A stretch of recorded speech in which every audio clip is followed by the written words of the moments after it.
Assalamualaikum warahmatullahi wabarakatuh. Perkenalkan, nama saya Mutiara Kinanti dengan NIM C1C020117. Pada kesempatan kali ini saya akan membahas tentang materi 1 perpajakan 2, yaitu konsep dan dasar hukum pajak penghasilan. Pengertian dari pajak penghasilan. Menurut Undang-Undang Nomor 17 Tahun 2000 Pasal 1 adalah pajak yang dikenakan terhadap subjek pajak atas penghasilan yang diterima atau diperolehnya dalam tahun pajak. Subjek pajak yaitu orang pribadi, orang yang bertempat tinggal di Indonesia maupun tidak bertempat tinggal di Indonesia. Yang kedua yaitu warisan yang belum terbagi sebagai satu kesatuan menggantikan yang berhak. Yang ketiga yaitu badan, sekumpulan orang, dan modal yang merupakan kesatuan baik yang melakukan usaha maupun tidak melakukan usaha. Dan yang keempat yaitu bentuk usaha tetap. Subjek pajak dibedakan menjadi dua, yaitu subjek pajak dalam negeri yang terdiri dari 1. Subjek pajak orang pribadi, yaitu orang yang berada di Indonesia lebih dari 183 hari dalam jangka waktu 12 bulan, atau orang pribadi yang dalam suatu tahun pajak berada di Indonesia dan mempunyai niat untuk bertempat tinggal di Indonesia. Yang kedua yaitu subjek pajak badan, yang didirikan atau bertempat kedudukan di Indonesia kecuali unit tertentu dari badan pemerintah. Yang ketiga yaitu subjek pajak warisan. 2. Subjek pajak luar negeri yang terdiri dari A. Orang pribadi yang tidak bertempat tinggal di Indonesia serta badan yang tidak didirikan dan tidak bertempat kedudukan di Indonesia yang menjalankan usaha atau melakukan kegiatan melalui bentuk usaha tetap di Indonesia. Dan yang B. Orang pribadi yang tidak bertempat tinggal di Indonesia dan badan yang tidak didirikan dan tidak bertempat kedudukan di Indonesia yang dapat menerima atau memperoleh penghasilan dari Indonesia tidak dari menjalankan usaha atau melakukan kegiatan melalui bentuk usaha tetap di Indonesia. Wajib pajak. Perbedaan wajib pajak dalam negeri dan wajib pajak luar negeri. Wajib pajak dalam negeri yang pertama dikenakan pajak atas penghasilan baik yang diterima atau diperoleh dari Indonesia maupun dari luar Indonesia. Sedangkan wajib pajak luar negeri dikenakan atas penghasilan yang berasal dari sumber penghasilan di Indonesia.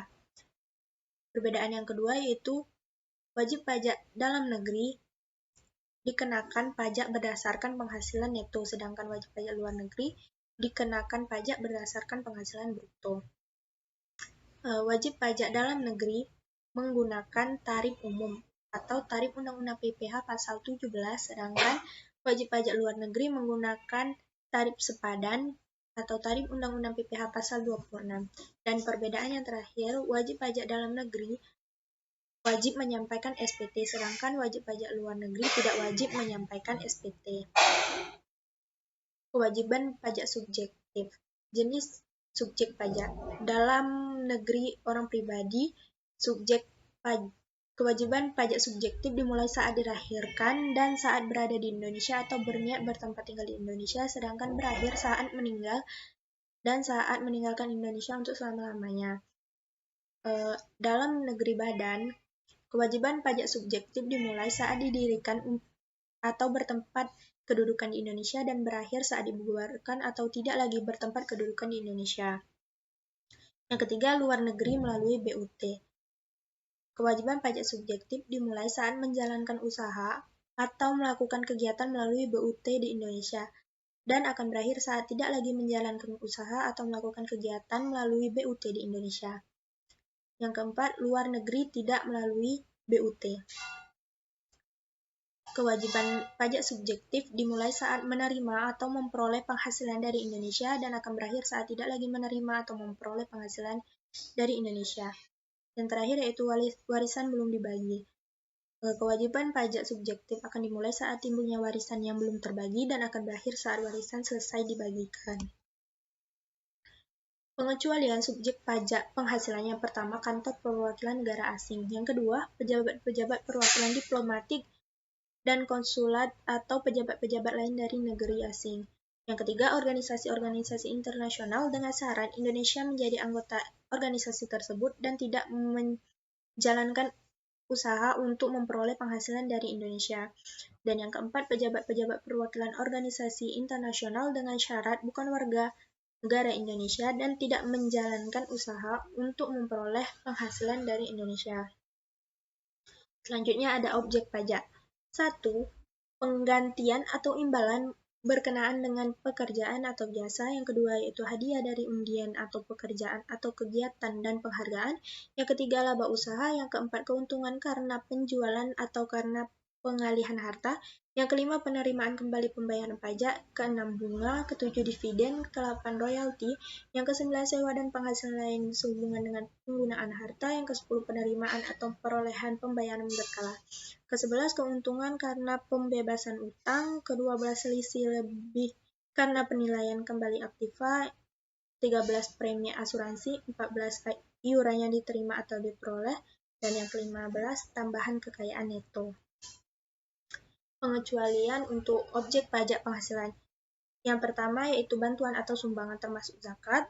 Selanjutnya ada harta hibahan yang diterima oleh keluarga saudara. Yang kedua warisan. Yang ketiga harta termasuk setoran tunai yang diterima oleh badan sebagai pengganti. Yang keempat penggantian atau imbalan sehubungan dengan pekerjaan atau jasa. Yang kelima pembayaran dari perusahaan asuransi kepada orang pribadi. Yang keenam dividen atau bagian laba.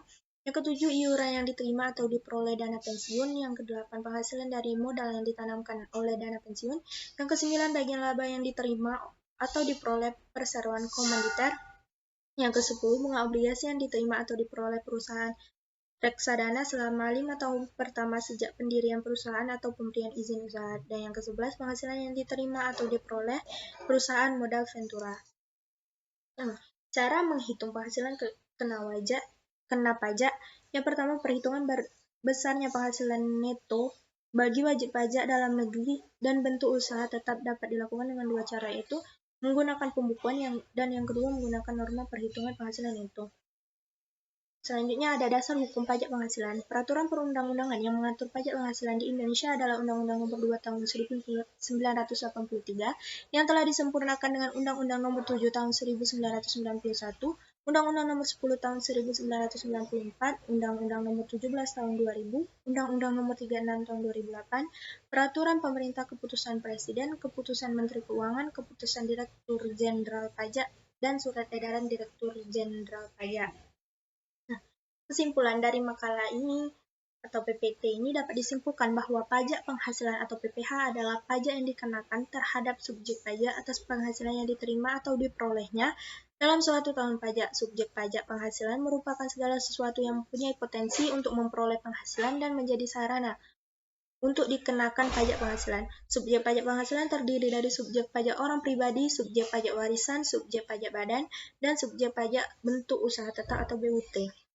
Dasar hukum pajak penghasilan adalah Undang-Undang Nomor 7 Tahun 1983 yang telah disempurnakan dengan Undang-Undang Nomor 7 Tahun 1991, Undang-Undang Nomor 10 Tahun 1994, Undang-Undang Nomor 17 Tahun 2000, Undang-Undang Nomor 36 Tahun 2008, Peraturan Pemerintah, Keputusan Presiden, Keputusan Menteri Keuangan, Keputusan Direktur Jenderal Pajak, dan Surat Edaran Direktur Jenderal Pajak.